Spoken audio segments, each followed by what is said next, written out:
All right. Good morning, good afternoon, and good evening, wherever you are. Thank you all for being here. I really appreciate this. This is going to be a very, very fun show with my good friend, Catherine. She has written a book, and we're going to go over that.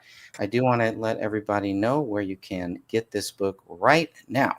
It is available right now. It is called Root of All Evil. This is part of a trilogy. And so this was actually released on paperback on August 1st, 2025, but you can get it right now on Amazon. And I should put that link right in the chat room here. It should be in the description as well, but I'm putting that to the chat room. For anyone who wants to go and purchase a physical copy, because I like physical copies of the book. There's just something very special about having that. Or you can get the Kindle version here too. So looks like it's free if you join the Kindle Unlimited, or $3.99 to purchase. $15.99 on paperback. This is an amazing journey. Catherine's going to talk about this. This is a good sized book too. And remember, this is part of a trilogy, and it's 455 pages.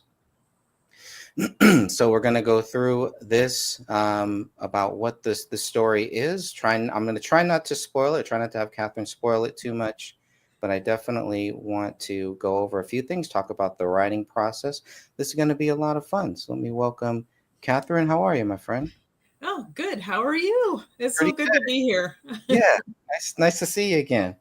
After all this time, I bought my copy here, Root of Thank you. Book 1 of the trilogy. And yeah, it's a thick book there. So that's good. It's a good size one. 455 pages. And I had to choose that's the next larger size. What seems to be pretty popular these days is 5.5 by 8 or 8.5 or something like that. Yeah. But when I did, that one, it was something like almost 550, almost 600 pages long. I mean, so I'm like, okay, I have to get a little bit. So I did 6 by 9, which gave it a little bit more room. Gotcha. And fewer pages. But yeah, this story is I think it's like 98,000 words. The second volume is over 100,000. So yeah, I mean, because there's so much to the story. But well, I want you to get into the story a little bit, if you don't mind. I know you probably don't want to spoil it for everybody, but just kind of walk us through, give us a little introduction, not only about, well, let's stick to this one. We'll talk about the full trilogy later. Go ahead. Okay. This book, I actually started writing it over 10 years ago. Yeah, it was way over 10 years ago, because I actually moved from Colorado Springs to Norman, Oklahoma for a few years, just so I could finish the initial first draft. And that was like around 2012. 2013. But then it just sat because I just didn't have time to get to it. And then about 2.5 years ago now, I just finally said, okay, I really want to get in and finish the story. And so then I started revising. And as you know, Greg, you also have written several books that the revision process can be so overwhelming. I don't know how many revisions I have of this book, because it's like every time I type, like I would start from the beginning, and then as I go through chapters, so on that day I would just put like the date, the name of the book, revision date, and then so I don't know, there must be well over 150 of those in the file. But and then when it was to the point to where I thought, okay, now I can send it to an editor, I sent it to Alyssa Matazik. She has a YouTube channel, but she also used to work for, like one of the big five, actually a few of the big five publishing companies.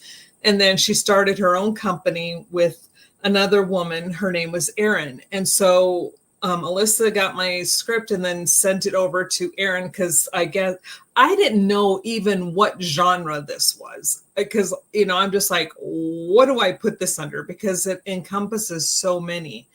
And so when Erin finished her editorial assessment of everything, and she's like, okay, you need to pitch this as a horror novel, which kind of surprised me. I wouldn't have thought horror until I went in and started doing research on what horror actually is. Because whenever I hear the word horror, I think of either slasher or those jump scares. And I'm like, this book is nothing like that at all.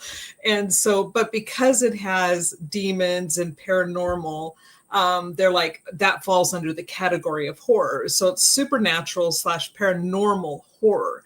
So anybody, when they see that it's under horror, I don't want them to think, expect a jump scare and, something that's going to keep them up at night because things are crawling out the walls. No, it's not like that. But again, because there is demons involved and then angels involved. They're like, okay, this is what we call supernatural, paranormal, and ergo it's horror. So that has actually thrown off a lot of people. And I was surprised because, the first thing I hear from people when they're like, oh, it's a horror novel, they're either, oh, I love horror, or, oh, okay, no, I can't do that. And I'm like, no, okay, it's not what you're thinking. Step back and breathe a moment. But so when Erin finished with her editorial assessment, and then I had to go through it and basically not revamped the entire story, but there are a lot of sections that were taken out, some sections that were added, some that was just taken out and dumped, others that were taken out and then added to the second book, because she's like, I really think this would fit better in your second. So anyway, she was amazing. So my story went from being what I thought was a good concept to, oh, wait, this is a pretty good book. But yeah, and it's been a long, hard process. Lots of time. I mean, a lot of time to do this. Was it always meant to be a trilogy, or was it just going to be just one long story? At first, I think I was going to make it a duology because the story was in my head. It was bigger than just one book.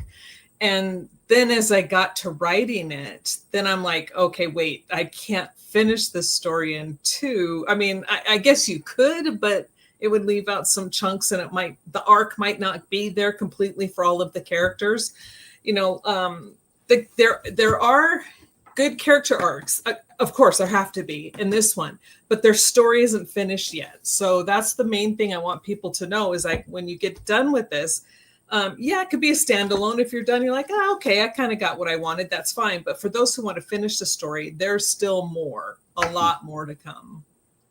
And the main characters, I know we've talked about this in the past, but the main characters, the protagonist, the antagonist, and any supporting characters, is there anyone that you I don't want to even give that away if there is one. I was going to say, because sometimes in stories, like, there's a character that like should die or should not, their story should end at the end of the first book, but you love the character so much that you're like, no, this character has to keep going on. Are there any characters that really stand out that had kind of a smaller role, and as the story was being written, it either their storyline either got bigger or got smaller? The one character that I actually, my favorite character, if I can say that, and he actually has a very small role in the whole entire story, but it's the angel Duncan. He's just, some reason I just love his character the best. But the one I wish I could have killed off like at the very beginning is, of course, the antagonist. Incubus. He's just somebody, I don't like him at all. He's just a bad guy. Well, I mean, of course, he's a demon, right? And is that the character on the cover? Yes. Here, is that the one here? I don't know. The one in shadow. Yeah. Okay. Yeah, that's pretty cool. That's pretty cool in like a kind of creepy way. But so right here is the antagonist and the protagonist. Is that correct? Is that fair to say? Well, I'm going to leave it up to the reader how they want to take the angel in the trees, how they want to view that. But in my mind, when I created the cover, The misty demon in the back, that's Incubus in his demon form. But the other one are, because he has his own army, right? Mhm. And his army of demon angels are coming informed from the trees in the cemetery in which his tomb or portal lies. So that's how I view that angel. So they're like one of his subjects. I don't know what you want to call them. Standing before him. And so I can just kind of imagine what the conversation's like. Because Incubus is usually kind of angry most of the time because things just don't go his way very well. So let's read a little bit about the story here.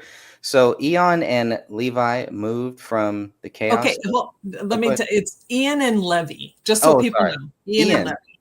Ian and Levy. Ian and Levy moved from the chaos of Chicago to live a calmer life in River's Edge. No longer haunted by shadowy demons, they enjoyed the solitude and serenity of their new home. It was the perfect place to raise the baby growing inside her womb until it wasn't. Now, Incubus commanded his dark entities to steal away the child, and no amount of bargaining could convince the poltergeist to return their son, the son he helped to create. Can two antagonists, wait, no, can Agnostic. two agnostics, sorry, I just like the word antagonist today. Yeah. Can two agnostics who are faced with demons and angels trust the warriors from on high to conquer the legions of hell when the demon they fight against is foreshadowed to rule the second circle with their son at his side? Both have something to win, both have something to lose. For both, the path to victory could lead to the portal of damnation. Wow. And this sets up the whole trilogy, right? This sets up everything. So Yes, it encompasses a lot of the other two books, but it also mainly is the focus of, the last line, because it's at the very end is when, well, you'll have to wait. We won't get into that, but without ruining it, yeah. yeah, yeah. That is interesting that they thought it was a horror. What was the original, like, what did you originally think it would be? I More honestly spiritual? I did not know where to place it, because they're always, the saying is, where do you picture your book on a shelf in a bookstore? I Yeah. had no idea. And so I just submitted it hoping somebody would tell me what it was that I wrote. But she said, because of what's in it. That's what classifies the genre. And she said, because it's dealing with demons, the supernatural, it falls under the horror category because no other category has that. But so the main genre is horror, the subgenre is paranormal, supernatural, and then a sub genre, would be a romance. I mean, the second book, okay, we won't get into that at all, but the second book is going to be not at all like the first one. I mean, this one really is dealing with how the baby came to be and why they're both fighting to keep the child. Very good. I like it. Yeah, without getting too much into the trilogy, I do hope people will take the time. If you're into the genre, I think that's good too. Even if you're into the spiritual, to the supernatural, and dare I say that there are some Christian themes in there too. I think Yeah, that's a evident. lot of Actually, the it. Bible is actually mentioned in the Yes. book. Yes, I But, quote scripture. I quote, what is it? What's his name? Henry David. I always forget his name, and he's Henry David Thoreau. I mean, he's one of my favorite, and that's how the book actually begins. Is a quote from him that says, "There are 1,000 hacking at the branches of evil to the one who is striking the root." That line right there tells you just about everything you need to know about what's going to happen in this book. So you've got the battle, and how I wrote see, now I'm remembering, bringing it all back. When I originally wrote the initial script, it was more along the lines of a Dan Brown and a Stephen King mashup. Mm-hmm. It had the horror aspect that is not in it now. All of that was taken out, but it had the true horror aspect. But then it also had a lot of coding, symbolism. Everything meant something.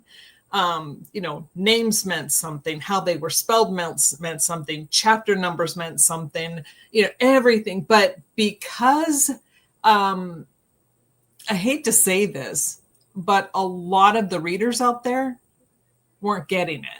They didn't. I'm surprised how many people have no knowledge about scriptures or codes. That doesn't even have to do with the scripture, right? It's just like what I call it, symbology and all this other stuff. Alchemy. There was a lot of alchemy in here as well when I first wrote it, and people were just ignorant, totally unlearned about the entire subject. So I'm like, okay, if they're that lost and I'm only in book 1, they'll never get it by the end at all. So and because I had put so much time and effort into it and I love the story, like I said, I took out the horror aspect. Like there's no jump scares in these at all. None of that exists. So I took all that out. And then there's still some of the alchemy and some of the, numerology and stuff like that in there, but it goes along with the storyline, but it's not really focused on that. Right now, I couldn't tell you that it was a mashup between those two anymore. It's been changed so much. Okay. And I know without giving it away too much, is there a happy ending? Is there a cliffhanger? Would you rather not say? In this book? Just in this book. Yeah, no. That's a yes and a yes. Okay. So like both. Wow. Okay. Yeah. Happy endings and a cliffhanger. I like it. All right. Because go ahead. Yeah, I mean, it definitely ends with you realizing that you think the story's over, right? You're like, oh, okay. But then it ends and you're like, okay, there's a lot more left to come. So Very cool. Did want to talk a little bit about the cover too, because I thought the cover was very interesting. I wanted to get some background on. First of all, I love the cover. I can see like wings within wings. I don't know if that's purposely done, but you can kind of see the wings like right here in this shot. But then if at the bottom, it also looks like these are wings, but they're like roots too. So anyway, I just wanted to get some background on this cover here. Well, how this cover was designed, and inside, in fact, let me get to that. The credit for one of those photos goes to Matt Jerry 647. And I'm a member of Pixabay. And because when I did composite photography, like I would take my photographs and then I would find other photographs and then I mash all these pictures together to create a bigger photograph. And this one of this branch, moth, angel, however it is, that is his picture. But I mashed it together with other pictures, the other photos that I designed with it. So mine are behind. So his is on top, and the layered ones like the Incubus, and then there's some, you can't really see it. If I unlayered everything, you'd see it all. But it's just the other photos that I then composited and mashed and put together, changed colors, changed lighting, and then created that one. But that is why when I saw, and let me give his name again, because this guy does amazing work. And I did give him credit in the book, an image credit. Maybe his name is Mate. I'm sorry, Mate Jerry, MateJerry 647. And I actually found another one of his photographs that's pretty similar that I'm going to use for the second book cover as well. But the image behind it is going to be completely different. I've designed a whole different image behind that one. But yeah, I loved putting this together. This took me, normally I spend hours and hours to create photo composites. But this one, just as soon as I saw that one photo that he had, I knew exactly what I was going to do to create the entire photo. And that's how it came to be. You think in the future we'll get a more close up of the red-eyed demon back here? That is not planned. Okay. Just curious. But It makes me curious. It makes me like, it's like you're teasing there because you know something bad is coming there.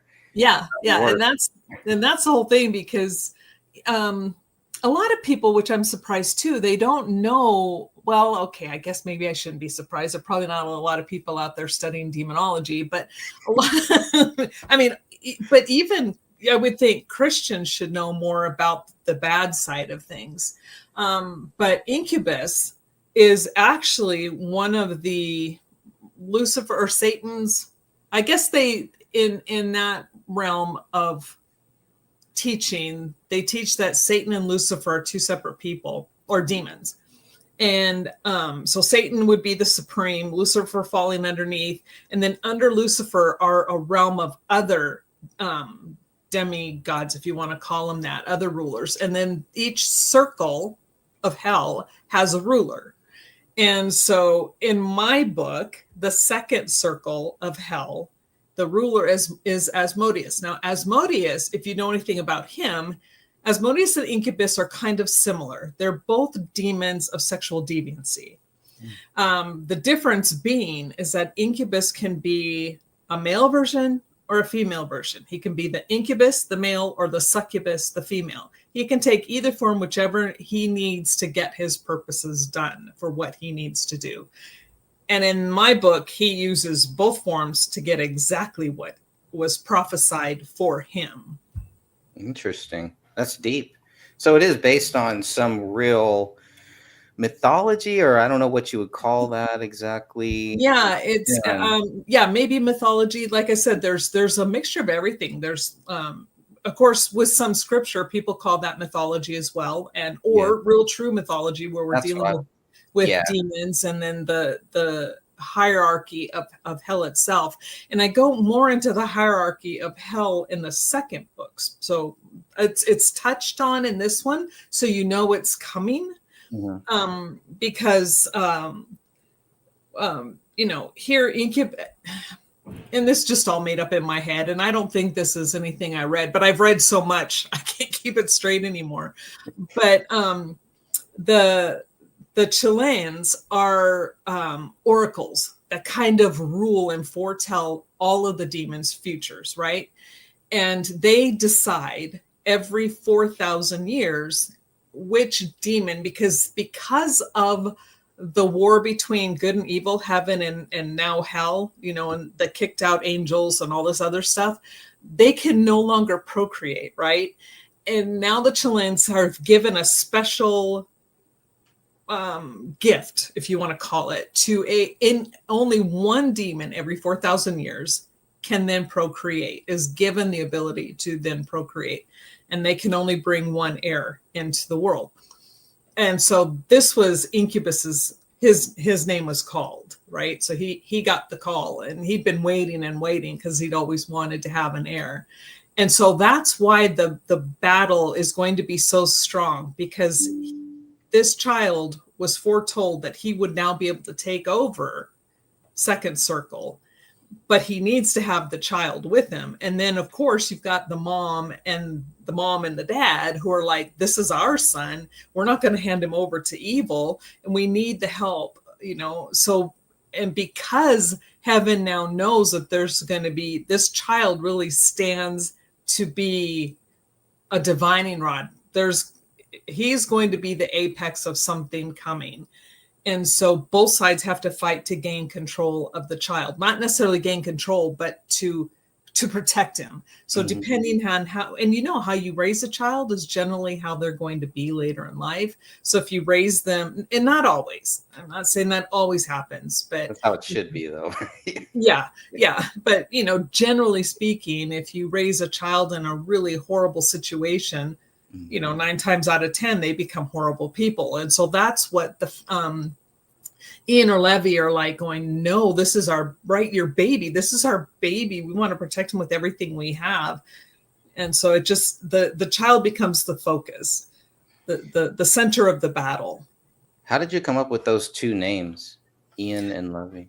And this comes out further in the story. Again, the names all meant something at the beginning, right? When I was first writing it. Levy was just what she always went by. Her real name is Lavana, which means protector of the newborns. And Ian, which he hated his first name because it was Gideon, and Gideon means feller of trees. Yeah. So when you see how you start to put it all together with the quote from Henry David Thoreau, there are 1,000 hacking to the branches of evil to one who is striking the root. So all of this stuff meant something. And it still does, but not to the degree it did in the initial book. But I kept what I could because I thought that the premise was so interesting, that their names given to them. And these were two people who they never thought about a God. They didn't care about a God. They just were living their life, right? They were having a good time until things weren't so great. And so then when they're told that their names were given to them for a specific reason, and everything was foreshadowed before they were even born, how everything led up to where they are. Yeah. So interesting. Yeah, I always found that interesting, those names. Thank you for letting me know, because I was pronouncing them wrong, obviously. But everybody does. And so that's why I was really glad when you're like, hey, can we do an interview? Because I'm like, yes, I got to let everybody know how to say their name. Eon and Levy. But it's either Levi. It's Leon. Leon. Yeah. No, and that's okay. Everybody has mispronounced it. But this way, going forward, if they get the book and they open it, they can get from the beginning. Eon and Levy, short for Gideon and Lavana. So. Wow, very cool. Yeah, I love the fact that it's layered like that, and those are kind of like some of the backstage stuff, or some of the behind the scenes stories and things like that. And I'm going through a lot of that with Tolkien, reading some Tolkien, yes. And then you know like books I've read. And then all of a sudden I'll hear, oh, okay, there's actually a lot more to it that, like you said, just never really makes it into the book, but it's still there. The heart and soul of that is still there, which I think is really cool. And it makes you want to go back and reread it again, like to understand now that you understand a little bit more deeper about what the author was thinking when they wrote it. And so I'm always fascinated by that process.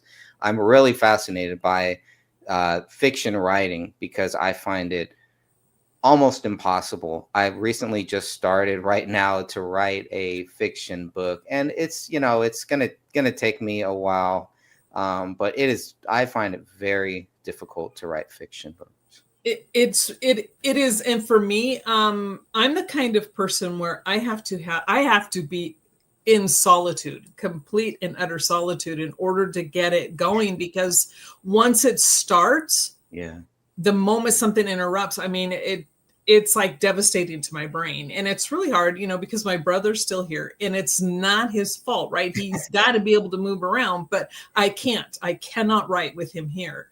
So I have to wait until he goes before I can start picking up the writing process again, because what I found, and you'll find this too, I don't ever suggest writing trilogies or series. It's turning out to be way more than I thought it would be. But if you ever do that, I lost my train of thought. If I ever write a trilogy or a series, I will lose my train of thought. Sounds like, and get interrupted. I get interrupted all the time. It sounds like to me you're basically saying I gotta wait till the kids are 18 years old and then out of the house, and then I can start writing some good fiction. Well, or you have to get up super early or go to bed super late. I mean, I don't know, maybe you do better. Some people are better at tuning things out. I don't tune things out. I hear everything and I'm just like, okay, I don't want that on. Why is that on? Because it's utter silence. It's either utter silence or, there's a YouTube channel. I can't remember which one it is, but they play like that soft focus music not the crazy instrumental crap. That stuff drives me insane. But yeah, just music. And it's very soft piano or little orchestra type things. And that, if I turn it down real low, then that will help me, kind of get in. And other than that, it's got to be dead silent. Wow. No interruptions, nobody walking by.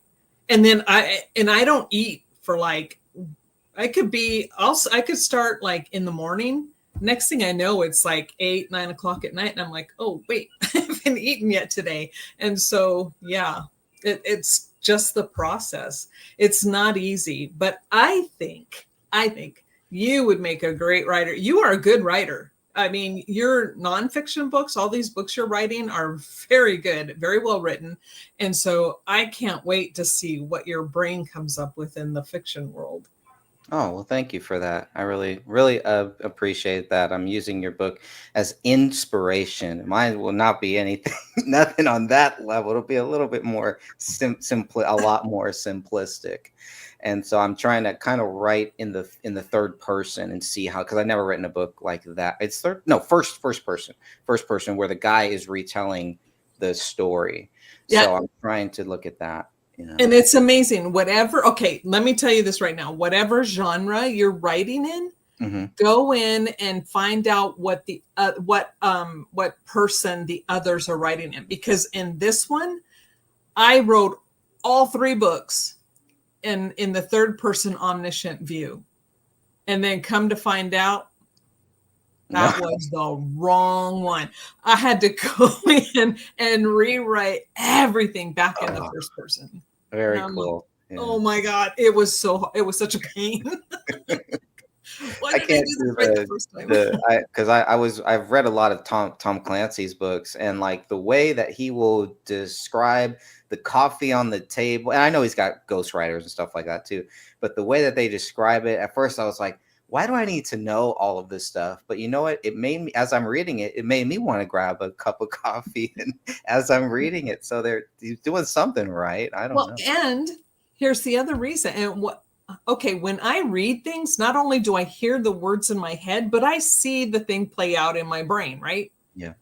Yeah. Not everybody does that. They only see words. And I'm like, what? And it's really weird. So it's like, that's why you have to be so descriptive to make sure you get everybody engaged in your book. So if you're reading Tom Clancy and you're writing something along those lines, then you know which person to write in. Just write how same person he does. Yeah. Yeah. This will be a little bit different. It's just something really outside of my comfort zone, and something a little bit darker too. So I had to kind of stop for a while because, life is dark enough. And so, and then I'm like, well, all of the nonfiction books I write, it doesn't get any darker than that. Those are real life trauma stuff. So I was like, well, maybe I'll try it again. So just little by little, I've been kind of trying that. I do enjoy the more fantasy stuff and the more stuff like this, where, yeah, it could be real, but it's like not like, I don't know. I like to keep my fiction and my nonfiction separate. And so what I'm writing now is kind of blurring those lines, which is the last thing that I ever wanted to do. But I got so involved in the story. I came up with a story in my head and was like, I just write it down. Maybe I never do anything with it. And while I'm in between books, in between nonfiction writing, which is just a pain in the butt. It's the editing. It's all. I love the writing process. Everything else I don't like. Join the club. I want to know why you decided, because there's a lot of publishing companies, a lot of self-publishing companies that you went with. I want to know that process. I want to understand how that process went from start for publishing it. Publishing. Yeah, I want to get into the publishing. Oh gosh. I honestly, I didn't know, because I had submitted the book to so many agents, and across the board, it was like, we love this story, but we don't know where to put you.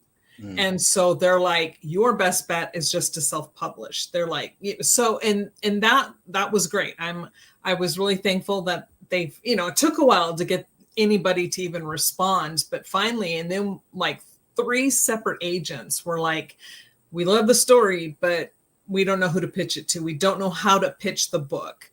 And so with that, then you're left with self-publishing or just walking away. And I put way too much work into this. And you talk about being, uncomfortable with writing. This book was super, super, super uncomfortable to write, especially the second in the series. But, I grew up in, at times my mother was hyper religious, and to say, the word fanatic is not even just a proper descriptor. It's like, okay, so to help you understand, it's like I wasn't allowed to wear pants. I wasn't allowed to participate in gym because they played music. I couldn't eat this. I couldn't do that. And, I couldn't cut my hair. All these really weird crap. Not allowed makeup, not allowed to go swimming with the boys. So if all your friends were going to the lake to go swimming, I wasn't allowed to go. So to have that kind of crap pushed down, and it was total crap, pushed down into your brain for so long, to write a book about a demon that has sex with a human woman and they create a child. It was so difficult to break through all of that garbage. So it was cathartic. And it was fun. And then once, you start to let your brain go free, then you start to become more creative. And with that came the problem of they have nowhere to put me. And so it was Alyssa and Aaron who really helped talk me through how to, they're like, okay, same thing. You probably should just self-publish. I'll be honest with you, because wouldn't have anywhere to pitch you to. And so then I started watching a lot of YouTube videos. Thank God for YouTube.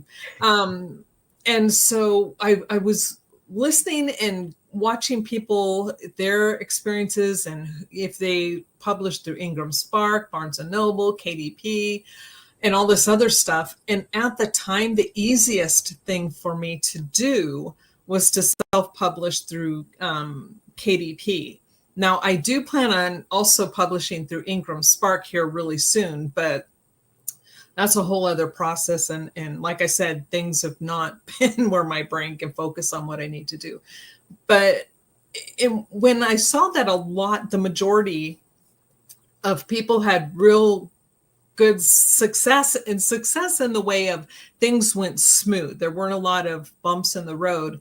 And KDP came out on top. So I'm like, okay, this is my first time through. So I don't want to, hit a barrier every 10 yards. And so I just decided to give them a go. And I'm grateful I did, because right when the book was going to get ready to get published, but it still needed to have another revision done. Because you upload it, you format it, make sure everything looks okay, then you get a proof copy, and you go through everything, and then I'm looking and I'm like, okay, here's some stuff I need to fix before the final thing. And then the Microsoft update hit my computer and it crashed the entire system. Oh, everything was gone. And I'm like, oh my God, what am I gonna do? And so thank God, Amazon. And I didn't like Amazon before, because I have been traditionally published before. Long story short, and it wasn't Amazon's fault, but I was mad at them because they were backing the guy who stole all the money. But anyway, this time though, they worked with me and they got back the account for me, because, they could see it on their side, but I had no access. And so going back and forth and staying on the phone with them for a few days, I think it took like 3 days, but they finally got my account back for me, which then I was able to download the book and then make corrections. And yeah, because it almost wasn't. Oh, wow. It almost wasn't. The demons almost took control of your computer, and then almost ruined the whole thing. Thank God for Amazon, I guess. Yeah. Would you recommend KDP to other people? people I self-publishing? mean, they don't, and this is the thing I think most people need to understand is that they don't promote you at all. That's really all on you. And I have had zero time. This is the first time I've sat down to even do any kind of promotion for the book. I just have not had the opportunity. So, other than that, my experience with them has been really good. I mean, I know at first, like I told you, when the book was going to be almost 600 pages, I had it listed for, initially at $17.99. But then when I got the pages down and made it a little bit bigger, we got it down to $15.99. But a lot of thing that people need to understand is that, yeah, you're paying $15.99 for a book, but what do we get? Right. I think it's like Right. $3, $2 or $3 Right. for each Yeah. book sold. So we did all the work and we're getting very little money for it. So it's like, yeah, could I drop it down? But because at first I was going to go, okay, we'll do an introductory of $10.99 or something, but I would have got $0, nothing. Right. Yeah. And I'm like, It's a I thick didn't, book though, too. yeah, I didn't spend 10, 12 years writing this to get nothing. Right. It's like, that would have been a repeat of the very first book that was traditionally published, which they sold on Amazon for like 15 years and I got $0 for it. Sounds great. Yeah, I was like, I'm not doing that again. So it's like, sell some, don't sell some. No, it's a good quality book too. I mean, I think for what you're paying for, and $15.99, I think that's kind of pretty low. Usually it's about 20. I mean, we're talking 455 pages. We're not talking about most books for $20. There are 288 pages. Yeah. If that, yeah. I think my first book, my first self-published book, I think is probably still on Amazon. It's probably like $19.99. It's probably $20, and it's like 200 pages. That's it, And so that's why I've been shopping other self-publishing companies. I just haven't found one that is better than the lulu.com. I haven't, and they don't do anything for you either. And so I'm about 3 weeks in, waiting for it to be approved, my Kennedy and Trump book, waiting for it to be approved for worldwide distribution. I have no idea what the holdup is. I wish they would let me know something. So yeah, it's kind of a nightmare. Yeah, the only thing I don't like about all of these places is it seems like, now I don't know because I haven't done it yet, but it seems like at every place you go, you need to buy a new ISBN number, and those stupid suckers aren't cheap. And I'm like, you either get their free one, then that book is forever locked in with them, right? Yeah. Or you go and you buy a separate ISBN for every single company. And I'm like, I have one ISBN and that should be good enough. It should be the only thing associated with this book. And yeah. But it's so frustrating. So frustrating. It's so nice, isn't it? So nice to just flip through the book. It's your book. It's your hard work that is paid off. That feeling has got to be good. And maybe it hasn't hit you yet. How awesome. I think you're right. I think it's like well, and I also, what I did, I took an extra step that a lot of authors don't. Is I went and I registered it with the U.S. Copyright Office, because most of the time, the moment you write something and all you have to do is print this from KDP and it's copyrighted, right? But I took the extra step for extra protection. So I registered my work. So now if somebody starts to plagiarize or take something that I've written and they didn't ask my permission, it's now registered. So I have proof in a court of law, right? So as most people don't. So I did take that extra step. That's good. And I did it for all three. I registered all three books at once. So they're all three covered and all three registered. But yeah, it was just, it's a labor of love. And it was a lot of work. But I just, like I said, I can't stress it enough. Oh, that's what I was going to say. I have notes. Is that because also it's like, I think people go, what's the closest to what your book is?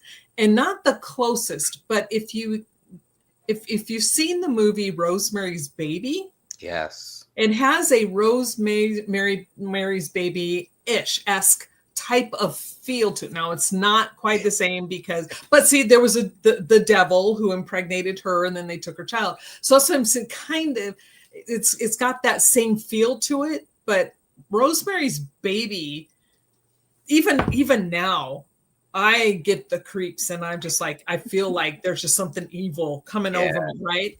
And I don't feel that way with this book. So that's what I'm saying. It's got kind of the same theme, but not. Good. Okay. Yeah. Well, that's good to know. Yeah, for sure. Because there are some of those movies, especially some of the older ones, that like I can't even watch. Can't even watch it. I feel like my spirituality is being attacked, or more than usual. So yeah, I stopped watching horror movies. I don't celebrate Halloween. You know what I mean? I stopped looking at all that stuff. I don't even watch, if I watch, because sometimes I'll watch like scary, like the YouTube, where they talk about, oh, they saw this ghost, and sometimes I'll watch that stuff just for I don't know why. But if it's entertaining, come on, it's fun. Yes, it is. But if they have a Ouija board, I will skip it. I will skip it. And if there is something like that they caught on camera, they allegedly caught on camera, I try not to look it in the eye either. I feel like those are the two things that have no interest, don't want to see it. If a person is possessed, and it's not like one of the fake ones, some of them, I believe there are some real things out there like that. Like I can't do that. Those things will jump through the screen and well, and that's the thing, is like, I don't begrudge anyone their belief system. I don't care. I'm friends with people who don't believe in God, who they believe in evolution, who have a super strong faith. I don't care, because I don't stand in their place. Come, whatever they then face when this is all over, I'm not facing it for them. So it's up to them. I'll love them through it and be their friend no matter what. But I know for me, in my life experiences, I've seen stuff like this. It's like, so that's where this kind of, some of this stuff comes from. It's like personal experiences. And then I'm just like going, so it kind of, for me, gives these types of books, the supernatural, paranormal type stuff, a different feel. That's why, I don't watch like a lot of the paranormal shows, because it's all baloney. It's just, I'm like, that's not how that happens. Let's see those ones where the guy is sitting there. He's sitting in the, and he's walking you around, and they hear something and they make a big deal out of it. And I don't know. They have the little what is it, EVP things or whatever, and they're like talking to, if you're here, give us a sign or something. Like, man, what are you doing here? You don't know what you're asking for. So it really is there. The ones that get me are the ones in foreign countries. Those are the ones, whether they're real or not. They, especially in the Mexico too. Yeah, okay, I could see that too. Those ones freak me out sometimes. Like, I'll stick to the UFOs in Mexico. That's cool. I want to see all that stuff. That's all. It's like in the movie. What is it? Is it not Signs with what's his name? Yeah, with Mel Gibson. Yeah, Mel Gibson. And when his brother's in the closet watching the thing, and then and he's like jumping back. That's one of my favorite movies. I watch it all the time. That is a great movie. Yeah, I forgot about that movie. I haven't seen that in a long time. Yeah, I love alien movies. I will watch every one I can find. Fire in the Sky? I did see that one. Okay, I've seen so many. What was that one about? That one is about the guy, and I just watched a documentary on it a while ago. It's about the guy, and it's a bunch of lumber guys, and they're working in the forest, and there's a ship, and the ship gets him, zaps him, and then his friends take off, and they take off running. And then they find him later? Yeah, they find him like a couple of days later. He just shows up. He just pops up. It's one of the best evidences, I think, of that there is something, something out there. I don't know. I found it fascinating. It's a fascinating. Oh no, trust me, I love those kind of things. But like, it's like, after doing the jobs I've done and then seeing the things I've seen, because before I'd be like, oh, wouldn't it be so cool if an alien came down, right? All this other stuff. Now I'm like, okay, yeah, no. Not real. Yeah. But, hey, there's things are, given for a reason. But anyway, sorry. Getting off, getting back to real stuff. Here we are, because I do believe demons are real. I do believe a Oh, lot of that is all real. So yeah, people can discount it or think that it's a fairy tale. So that's why, yeah, I could see the supernatural. I see the Christian aspect of your book too, mhm. heavily there. But yeah, I could see why they would want to put it in horror. And a lot of horror movies, do have that Christian aspect in it. The Conjuring is one that comes to mind. Well, And well, how all do of they? Stephen King's. Yeah, Stephen King, a lot of that stuff. Yep, Ton of it. And yep, that's kind of, now that you say that, it's like when I first started writing it, I've always loved Stephen King. And so I'm like, I wanted to, and I'm like, well, if he can write religious undertones to, well, overtones, it's not even undertones. If he yeah, can do that, why can't I? But then maybe I did it too much because they're all like, it's a good story, it's a horror story, but we don't know where to put you. So I'm like, yeah, found a place for Stephen. yeah. Come on, come on.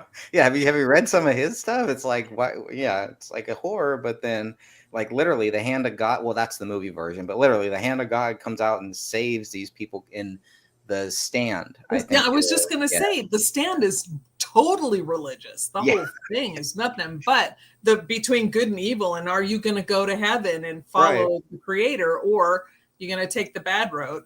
right. Yeah, I mean, so I'm like, why? But maybe because there's not enough of the jump scare stuff in mine. Maybe that's why. Because it's, I knew I was going to make the religious community angry with the concepts and what happens in this book. Mhm. So it's like, but then I also knew that people, the secular community go, oh, well, this is just too religious. So I'm not going to make anybody happy, but it was just a story I felt like I needed to tell. And so I just wrote it anyway. Good, good. I'm glad. And then you got the sequel. How far along in is the sequel as far as publishing, Um, editing, it, publishing? it was, I finished writing the initial brain dump a long time ago. It's with my, they call them, well, they're alpha readers, beta readers, and then gamma readers.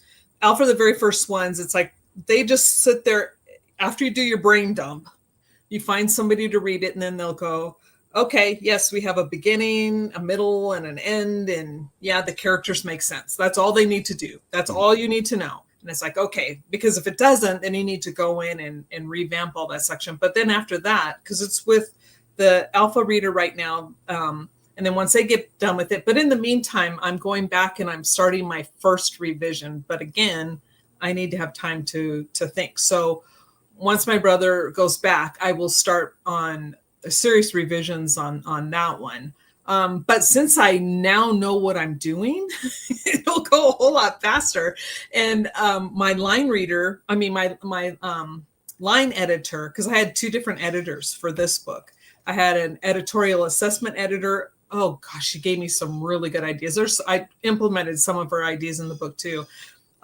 Fabulous. I mean, I cannot say enough about Erin. She was amazing. But my line editor as well, Kathleen, holy cow, that girl. She was she put up with so much from me, because back and forth, back and forth. It's like, okay, I got all that done, and then this is done. And then I had this really great idea to revamp the entire first three chapters again. And so she would have to Go constantly all the way back edit the to. same thing over and over. But she was fabulous. But now that all these people are in place, you know what I mean? And so I don't have to go seeking anymore. It'll go so much faster. But that book, that one I'm going to tell you, it's not going to be for the faint of heart, Mm, because if you understand anything about Osmodeus and Incubus, and now we've got Lucifer thrown in, and we've got Leon, the child, grown, and now the real battle for his soul has begun. I mean, they were battling over his physical body in this book, and now mm. the battle for his soul, which is intense, is now going on. But they're both sexual deviants. So there's a lot of stuff that most people might not want to read in some that book. triggers in there. A few triggers in there, maybe. Oh, Yeah. well, yeah. I mean, triggers and let's just say a lot of adult content. Okay. Because and it goes along with what's happening in the story. It's not gratuitous. It's not, just somebody off the street. Things are happening within the story for a reason, but there's a lot of spice in that second book. But it makes sense because, like I said, once you know who these demons are, what part of hell they're battling for, and what takes place in that part of hell, and then what place that Leon, the child, and what his role is in all of this. Again, it all makes sense. Then the third book, which will be the culmination of all of it, it just ends. The entire battle will be decided. Destiny is decided once and for all. And that's where you said it's kind of a foreshadowing, which says for both, the path to victory could lead to the portal of damnation. And that's where it's all going to end, at who's are one, both, either, which one is going to be damned, or will they both, all of them be damned? We have to wait and see. Very cool. I like it. So the second one, I'm assuming there's not going to be a happy ending in that one, probably. And that one definitely has a cliffhanger. Okay. Yeah, because there's some things going on. I will not tell you because that one I love that one. But that's definitely a cliffhanger because you're like, what? I mean, you kind of get the hint all through the story, and maybe some people will go, oh, okay, I see where this is going. And that's fine. I don't care because it's all still part of the story. But when you get to the end, you're like, uh-oh, I want to know what happened here. Very cool. Well, we still got a few minutes here left. Is there anything else that you wanted to say about the book or about anything? Well, thank you, because there's part of this book. I think it's the bonus chapter. Yeah, bonus chapter titled Leon. And this is the one that the editor, she told me to just, because it was like toward the beginning and everything, she goes, this is where it's at, is kind of an info dump, take it out. And then Sophia, she's like, make it a bonus chapter. I'm like, oh, that's a great idea. But this bonus chapter, it would behoove you to read it, because if you're like me, sometimes I tend to ignore epilogues and bonus chapters. They're just a waste of my time because I finish the story. I don't care about what happens after that. And then I go and put one in my book, right? Makes sense. Right. But this explains why Leon is so different, because he's not just a prodigy, but he is a true mix between a demon demigod and a human. And it explains why he knows things, how he can do things, how he's so far advanced at such a young age, from being newborn to 2-3 years old, and the things he knows. And it explains his conception and where he begins to remember, and in what process of conception that begins, and how he knew who was who when he was born. It's actually, it just helps tie in the story, and it will help people understand the second book a lot more and understand the main character of Leon better. It's not necessary for this book, so you can get the understanding of the first book, but that's why I added it as a bonus chapter, because it gives you that extra backstory, maybe a little bit more. I don't want to call it world building, but it's more of a backstory of him and how he became, how he just came into being. Maybe like, it sounds like maybe even kind of a little sneak preview for some of the second book. Mm-hmm. Sounds like it leads kind of more into the second book too.